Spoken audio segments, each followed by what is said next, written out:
Hi, I'm talking to the lovely Kate Pleace today, who is here to talk to me about the menopause, some of the misconceptions and how you can cope through that. So thank you so much for agreeing to talk to me. I really appreciate your time and sharing your expertise with me as well.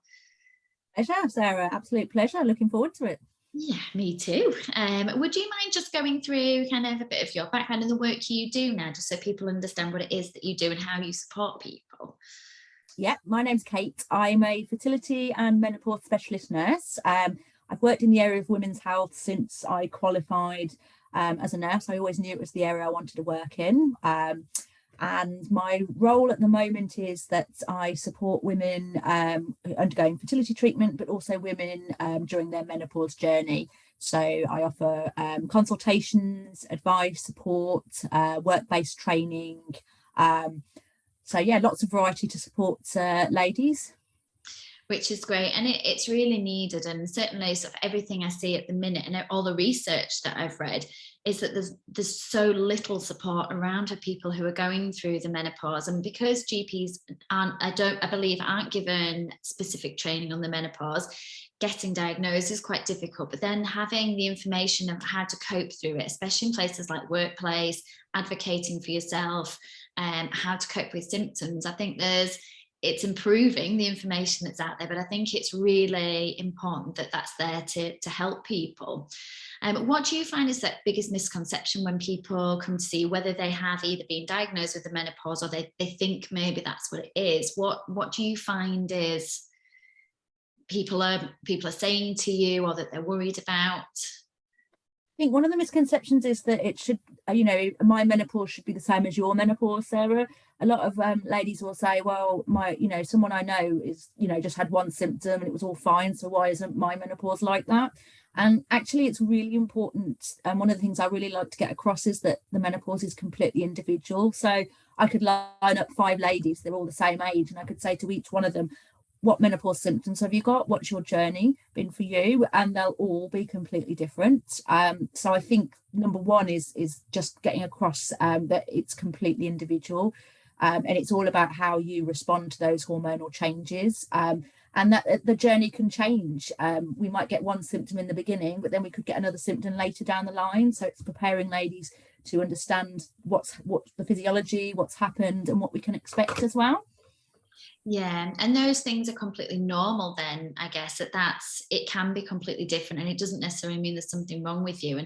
And I guess also people's way they cope with certain things, is different as well. Something that may be an issue for one person might not be so much of an issue for another, and again, that's completely normal. Completely. I think also it's from the culture and the information that we had, it's often also, well, menopause only happens to older women or women it just happens in your 50s. But actually, if we looked at the average age of the menopause for ladies in the UK is 50 to 52, we know the menopause transition or the perimenopause, when symptoms start to happen, can be 5 to 7 years or possibly longer before then. So it's also for women to understand it could be absolutely normal to get symptoms in your mid to late 40s or possibly earlier. And there's other women who have it much, much earlier. So again, it's completely individual. And how can women know if what they're experiencing is the menopause? Because there's so many different symptoms that could present themselves as different things, sort of the mood swings and the anxiety, it could be misinterpreted as things like depression or anxiety. How would women know? Is it good to keep track of symptoms and things like that? It absolutely is, because did you know there's actually 36 different symptoms of menopause? I don't like to put numbers on because I'm sure there's going to be some more. And it's because we have hormone receptors all over our body. So there often is lots of symptoms that we might not make that connection that it could be with the menopause. And sometimes often what we call cognitive symptoms can start first. So a low mood, anxiety, difficulty sleeping, irritability. And it's sometimes really easy to say, well, I'm really stressed at work or I've got loads going on at home. So, it can't be the menopause. It'll just be something else going on. So you don't always make that connection that it could be those symptoms. So it's definitely important to note that often some symptoms might not be those that you're expecting. I think if you kind of just asked, someone walking the street, well, what's menopause? They'll often say, oh, it's just some hot flushes, isn't it? It's fine. But actually, there's so many different symptoms to think about. Yeah, and doing the research on the menopause, I hadn't realised there were so many that we could be experiencing, and I think there's so little understanding and knowledge around about that it's understandable people don't always realise that's what they're going through. So how long would you recommend, how long would you recommend tracking symptoms for them to give you a good idea before you say went to your GP to speak to them about it? I would say you don't feel that you've got to wait a certain amount of time to see your GP. If you feel that you've got a particular symptom that you're finding troublesome, don't be afraid to see your GP. But if you just want to track things, maybe, aim for a 2 to 3 months to see. Obviously, one of the symptoms that your medical professional might ask you is, what are your periods doing? Because we know during the menopause that often you can have irregular periods.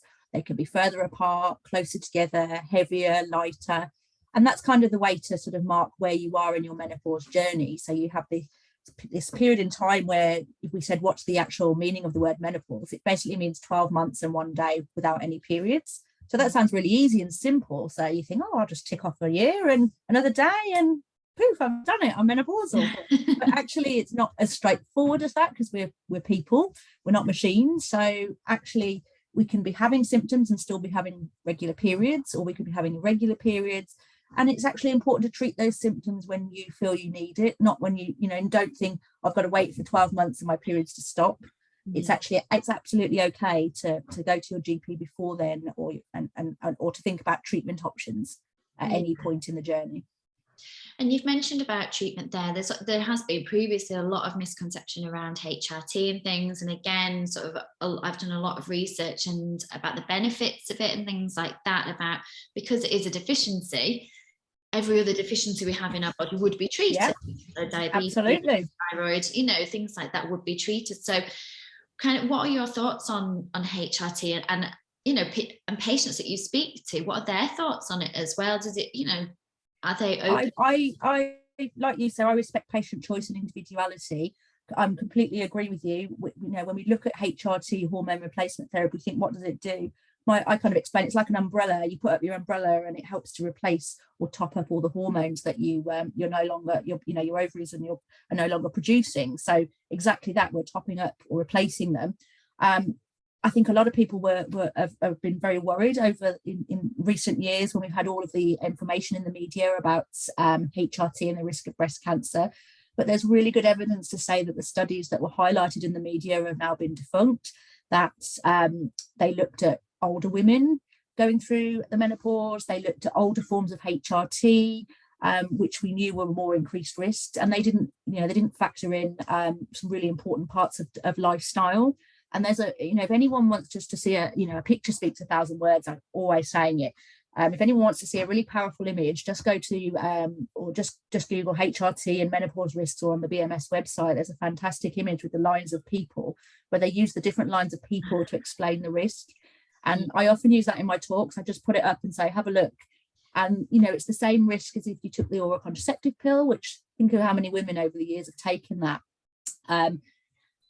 There's actually more risk if you smoke, if you drink alcohol, if you're overweight, and if you're not exercising. So lifestyle is coming in really, really importantly.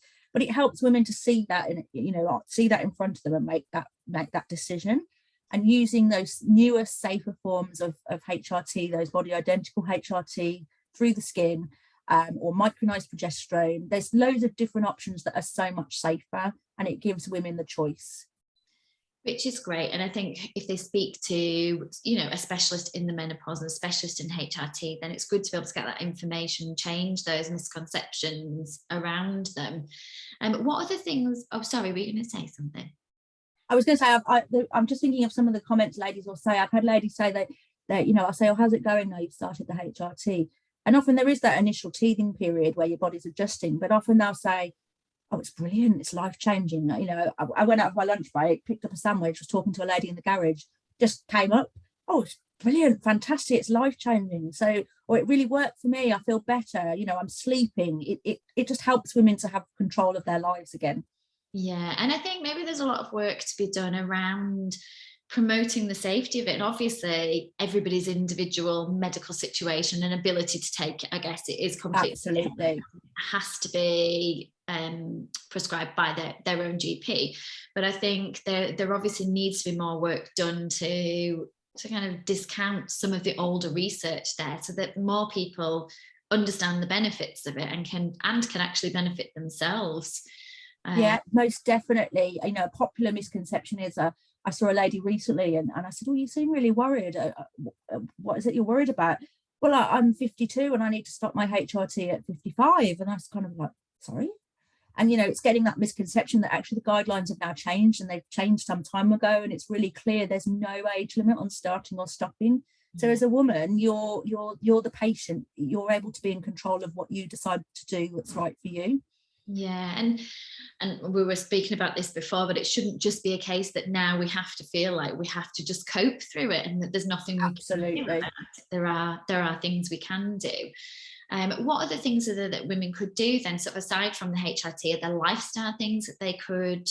There's loads of options, and when I do some of my talks, this is what I say to ladies: I want you to go away and not think I've got to do this option. I want you to go away and feel like you've got, you know, a booklet of information and you can choose what's right for you. So, you know, when you look at lifestyle, so, you know, simple things, you know, ladies will say to me, oh, I'm not sleeping, but you know, I drink caffeine all through the day, so reducing your caffeine before lunch, because we know caffeine can impact on your sleep. I'm not taking all the fun out of life, but reducing alcohol, because we know that alcohol is an endocrine disruptor. So just reducing your alcohol, getting lots of exercise. There's really good evidence, and we're not saying do a marathon, do whatever you'd like to do, walk with a dog or go for a swim. There's really good evidence that exercise is really beneficial for your overall health and can help. Some ladies will use things like cognitive behavior therapy, so a type of talking therapy that can be really helpful if you're not sleeping. It can be really helpful for low mood or anxiety. Mindfulness, as we know, really good, and there's so many good apps now. You can have it on your phone. Meditation, really, really helpful. Even just like we're doing, just having a conversation, you know, you can't change anything, but you know that you're talking to another person who understands. Yeah, and I think because as I was saying, a lot of the work I do is with fertility patients, or work I have been doing, you know, sort of a lot of women's issues and talking through. It's the same with that. I think having your feelings validated, that somebody else understands and gets it, and that you're normal in having that, can make such a huge difference in how you feel, can't it? Just knowing you're not alone in what you're going through. Massively, because I think sometimes as women we're just so awesome, you know, we're multitasking right now, we're doing 3 things at once, and sometimes we don't always ask for help, or we don't always want to talk to each other. But actually, as you said, having that conversation can really just help you, you know, order your thoughts and validate things. Yeah, and I mean, there's lots of different sources of information around for coping with some of the individual symptoms as well, sort of having night sweats, hot flushes, the things you can do, physical things you can do there as well. And yeah, it's important to focus on your emotional well-being as well as the physical symptoms, isn't it? Absolutely. It isn't just a case of, oh, well, I'm going to take this medication for physical symptoms. It's, as you say, you kind of need the whole package. And even if you think, oh, I'm going to try HRT, it doesn't mean that you still can't make those really positive lifestyle changes, you know, reducing alcohol, stopping smoking, exercising, because it's all going to have a really, really good benefit for you. So actually some of them can kind of, you know, combine. Yeah, so having that combination is actually probably the best thing, isn't it? Because you're working on all the different aspects of it. And so when you speak to women who have started going through the menopause, how do you advise them just on coping in terms of the changes that are going on with their body? I normally advise them to try and take one day at a time, because every day can be different, particularly if you're in that period of time where you haven't reached your menopause, 12 months one day, so you're in your menopause transition or perimenopause. One day can feel different to the next, because you've got that change in hormone and fluctuation. So take one day at a time. When I see ladies, I always tend to say, what are the top 3 symptoms that, you know, if you had to write the top 3 that were the most bothersome or the most effect on your life, then have a think about those, because then you can really focus on those as part of your kind of plan going ahead. You know, if it's not sleeping, could you look at things like sleep hygiene and you know, do some research on that? Or, you know, is it itchy skin? Do you need to change your moisturizers? Sometimes it's not necessarily big scary things, is it? It's little things that can make a big difference. And having that list of 3 is a really good idea, because it's less overwhelming, isn't it? If you've got a list, you're thinking, well, I'm not sleeping, I'm having hot flushes, I'm feeling low, I'm doing this. It can seem a bit overwhelming tackling everything at once, can't it? And like you say, you may be able to make some simple changes, like change of washing powder or change of moisturizer. And that's kind of helps with one of those symptoms to then tick off, sort of not tick off, but focus on something else then. Exactly. I also say, think about what tools you need to help you through. So, from my own personal experience, for me, I know I really suffered with brain fog and memory, so I've always got a notebook and a pen. And when I first started having the symptoms, I wouldn't tell anyone. I just kind of squirrel it away. And now I'm really open and honest. So, hold on, sorry, can you say that again? I'm not going to remember it. I need to write it down. And I really don't. I say to people, I don't mind if you email me again or message me, because I might have actually forgotten. So it's fine. Please tell me. Yeah, and that's another good example of one where you maybe would just think, well, I'm just really busy. I've got loads of things on. I'm always forgetting things. And I've started panicking, thinking maybe if I got, sort of Alzheimer's, is it a start? Is that how it starts? That you start forgetting things and sort of forgetting words. And you just think, oh, maybe it's just that I'm really busy. Maybe it's that I'm tired. And that's why sometimes I think it can creep up on you, can't it? Because some of these things you just attribute to everything else that's going on in your life around. And it can be really scary because, as a woman, imagine there you are, you're spinning all the plates, you're at work, you're in a meeting, you've got all the family life sorted, you're planning everything, and then all of a sudden you think, I can't remember something. It can be really, really scary. Yeah. And you mentioned workplaces there, and I know you said you do sort of training on kind of supporting workplaces. Is there something that is really helpful to women? Any advice that you could give, or a key thing that you could advise women if they're struggling at work with the menopause, whether that's it can be really difficult to have that conversation with your manager, particularly I think if your manager's a man. But I think don't be afraid to have that conversation, or if you feel that the organisation that you're working with hasn't kind of got that menopause message out there, direct them to awareness training for their staff, training for managers, training for staff. We don't go into all the medical side, but we talk. You can have training that talks to you about what the menopause is, what does it look like in the workplace, what are the adjustments you need. You can have sessions for staff where they can come and talk about things, or even just, it doesn't have to be sessions. Some employers have like an intranet site and they put information on there. Or I know what they've been advocating recently is to have a menopause champion in the workplace. So a member of staff who's had the training, and then you can kind of, feel able to approach that member of staff and say, yeah, actually, I'm really struggling. And it might be something really easy. Some of the work I've done in the past is about, well, what uniform are you wearing, or where are you sitting? Do you need extra breaks? It's not always big scary things that need to happen. It's those little changes that have a difference. And it's educating employers that 51% of the population, that's us as women, and there's millions of us, more women in workplace and education than ever before. Actually, the smart thing to do is to support your staff, because they're your asset. So you can support them to stay and feel supported at work, because we find that women going through their menopause are more likely to think, I don't fancy a promotion, it's too much. Or some women have actually even left their jobs because of navigating those symptoms. So if you can support them and you can be there to help support them in their role, they're going to stay at work. That's going to help. It's so important for their life and mental health. And from an employer point of view, even better.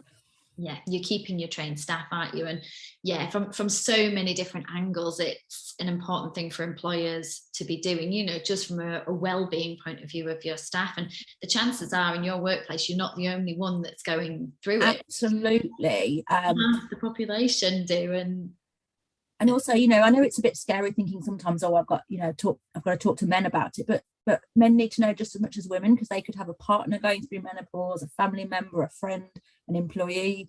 So the more everybody knows, then the less scary it will be to kind of, be able to approach someone and discuss that with them. Yeah, and having the wellbeing champion actually is a really good idea, isn't it? Because that's somebody that would be a safe and understanding person to talk to, who could then make sure that those things are happening. Because, as you say, everybody's juggling so much, and work and a career is one of the big things. If you're working full time, even if you're working part time, that's a lot of your week that you're spending in work. Yeah, definitely. I've often referred to my teams that I've worked in as my workplace family, because you spend a lot of time there. So it's, you know, it absolutely. So having that support's vital, isn't it? And then we've talked about kind of tracking symptoms and going to the GP. And if you're finding, because you know, if GPs aren't specialised in the menopause, they maybe won't recognise signs. What would you say about somebody who feels that they're going through the menopause? What would your advice be to them if they were going to the GP to start that conversation? Yeah, it can be sometimes a bit daunting, particularly at the moment. We know how busy GPs are and the NHS with everything that's happened in COVID and you know, everybody else getting their treatment. But it's just as important that you make contact with your GP or healthcare professional. If you're worried who to see, always check that there's a GP that specialises in women's health in your surgery. There isn't always, but you never know. Or sometimes there's a lovely nurse practitioner or specialist nurse that can help you. So, you know, choosing the doctor to see. I think it's well suited for remote appointments at the moment. You can have that discussion like we're doing now remotely. So it might mean that that's another way of getting your appointment. Have a think before. It's a bit of it's getting your head around it, because I think even me, I get into the doctor's surgery and I've forgotten while I'm there, and I'll just sit there and do as you're told. Yes, okay. We get into that kind of mindset, don't we? But have a think before you go to your appointment. What is it that you would like from this appointment? I'm a champion in what we call the NHS is promoting shared decision making. So it means you know, there's me and you having a consult. You're the patient, I'm the nurse, but you're part of the team. So it's actually you as a patient have to have a think of what's going to be right for you. And then my job as a practitioner is to educate you about that and to see if that's appropriate for you and inform you of the risks and benefits.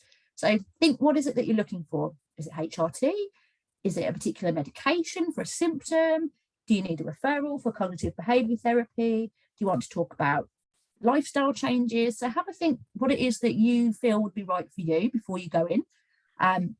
I always say to ladies, have a little look at the Menopause NICE guidelines, because I think it's important to look at that. And NICE is the National Institute for Clinical Excellence. They have best treatment guidelines on there for conditions. Menopause is on there, all good. But it's got some bullet points of what is the best practice. So you can kind of get a bit of information. And if you're thinking about HRT, fantastic if that's right. What sort are you thinking of? Is it a gel? Is it a patch? You know, which one are you thinking of? So do a little bit of research before you go in. The 3 Ps is what I tend to say to patients: positive, polite, and proficient. So, because sometimes ladies do get some, you know, resistance from GPs, or there's a lack of training or education. So being positive, oh, thank you very much for that information. However, I've just looked at the guidelines and it's actually recommended this. Could we try that? Yeah. Being persistent, you don't necessarily, if you see a practitioner and you haven't had the outcome that you wanted, you need to see another practitioner to support you. And then following up. So being polite, being persistent. So you're saying what you need in a polite, positive way, but if it isn't what you wanted, well, I had this great consultation. However, I felt that this is what I needed. I'd like to reconsider and look at X, Y, Z. So you've kind of got that plan. Yeah, and one thing that I say to a lot of people I speak to who are going through fertility treatment, who are going for appointments, because again, they're very similar in that they feel embarrassed, they're quite emotional appointments. Once you've had a think, make a note of the things, because otherwise you can go into appointments and forget everything that you wanted to ask, and take a pen and paper and write down as well. So then you're coming out with the information that you've been told, you've asked the questions that you want to ask, but also you're coming out with the correct information written down as well. I think that's a brilliant one, because I do it all the time. I'll come out of somewhere and think, well, what did they just say? Yeah, because it's overwhelming, isn't it, when you're having an appointment and they're talking to you about so many different things, and I think I'll remember, and I come out I don't remember anything, so I have to make a note of that. So and also it's perfectly fine to say, we've had a really good discussion, I'd like to go away and think about that, and then, you know, I'll go away and do my reading and think about it, and then I'll make a follow-up appointment. That's absolutely fine, because remember, you've only really got that 5 to 10 minute appointment with your GP due to resources. So if you feel that you need more time to go away, you can say that, and then you can have another appointment later down the line to decide what you want to do. Yeah, like I say, it gives you that research time in between. Then that's great. There's some really good stuff in there about that, so that's brilliant. Thank you. One of the things that I know that you focus on as well is premature menopause, so premature ovarian insufficiency. Can't get my words out right. So obviously there's there's so much more there. People assume that you'll go through the menopause when you hit your 50s, and that isn't always the case. And we were discussing earlier about how quite often it's when people look at going through things like fertility treatments and can't conceive that they realise this. So, if someone is concerned about that, what are the signs of that? Is it earlier on, and how can people be aware of that? Definitely, I think first of all, having that awareness, because often patients will present at their GP, and obviously because it's quite a rare condition, GPs may not be familiar with it, so they may think, oh no, that's not possible. But the statistics are very clear. So 1 in 100 women under the age of 40, 1 in 1,000 women under the age of 30, can present with primary ovarian insufficiency. Sometimes the symptoms are very classical of menopause, as we've talked about: flushes, sweats, mood changes, irregular periods, but sometimes you can still be having periods. Sometimes you might, as we said, you might not notice all of the symptoms. Sometimes it's often picked up, for example, patients who are trying to conceive. But it's also really clear to say that if you are under the age of 40 and you're worried about some of these symptoms, or you feel you could be having some of these symptoms, it's really important to get those followed up. And the guidelines are very clear for the NICE guidelines. If you're suspecting an early menopause, the age of 40 to 45, or primary ovarian insufficiency under 40, that they can do blood tests to actually look at that, to give some indication, because we wouldn't be expecting those hormonal changes at that point in the reproductive journey.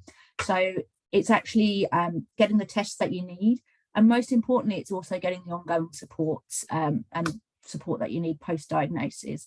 And for those younger ladies taking HRT, there is no increased risk, because your body would have been normally producing those hormones anyway. So it's understanding that that's really important, because you need those hormones for your long-term health, your bones, your heart, and you need that ongoing support and follow-up. And this is one of the areas I think there is much, much more work to do with specialist centres, and which is what my further studies, my PhD, is looking at, supporting women, when they're diagnosed, because it's a lifelong condition. And it's managing that condition. It's not just a case of taking HRT, it's looking at the effects across the board. But I think also for ladies, if there's some fantastic support out there for the DAISY networks. So they are the national charity for POI and early menopause. So because sometimes you might not know anyone who's had the condition, and if you look at your peer group, they might be doing all of those things that we all imagine we would do. So it can be very hard, because you feel out of step with your peers. So it's looking for that support, and they're fantastic with their support. They do events, support groups online, so that you can get that information and support. Yeah, which is really important, isn't it? To know you're not on your own with that. And support groups, I found from the ones that I run, that they're a great source of support for speaking to people who understand completely what you're going through, and they're a safe space to talk about that.